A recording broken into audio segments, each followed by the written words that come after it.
Ջանի ռոդարի շփոթ պապը, կար չկար մի աղջիկ կար, նրա անունը տեղին գլխարկ էր։ Չէ, կարմիր գլխարկ։ Հա, ճիշտ է, որ կարմիր գլխարկ, մի անգամ մայրը կանչում է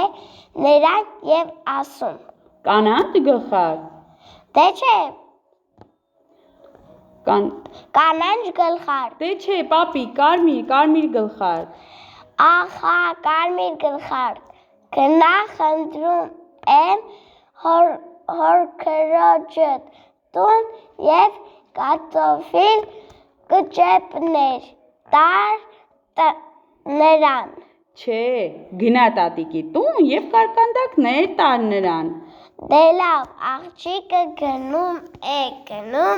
հասնում է անտառ, իսկ այնտեղ նրա դեմն է դուրս գալիս ընձուղտը։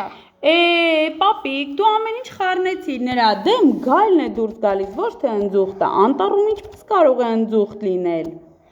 Ճիշտ ես ասում, թոռնիկս, աղջիկը հանդիպում է գայլին։ Այսպես ուրեմն գայլը հարնում է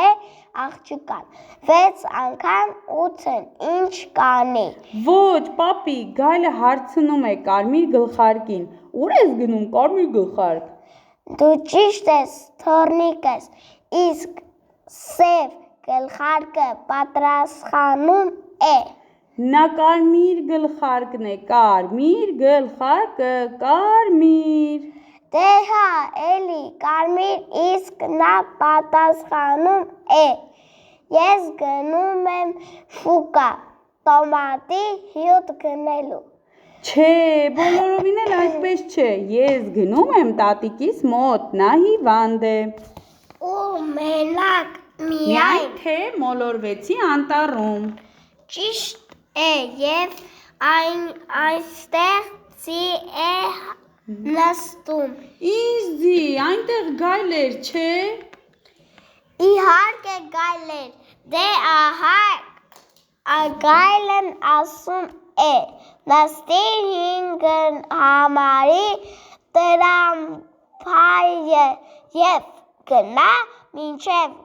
Քուվոմո հրապարակը, երբ դուրս կգաս հրապարակ, թեքվիր աջ և դուրս կգաս ուղիղ 3 աստիճանոց սանդուղքի մոտ, այնտեղ գետնին ընկած է մի սոլդո, աստիճաններին ձեռք մի ստուր, իսկ սոլդոն վերցրու և պաղպաղակ գնիր։ Պապիկ, դու հեքիաթ պատմել չգիտես, ամեն ինչ խառնեցիր իրար, շփոթեցիր, դու իսկական շփոթ պապ ես, իսկ պաղպաղակ դու իսկապես առ ինձ համար։ Համաձայն եմ, ահա քեզ մի սոլդո, շուտ վազի գնիր քեզ համար համով սառը պաղպաղակ։ Շնորհակալ եմ, պապիկ, շնորհակալ եմ։ Դերերում Դավիթ Սահակով և Մարինե Սաֆարյան, Ստեսություն։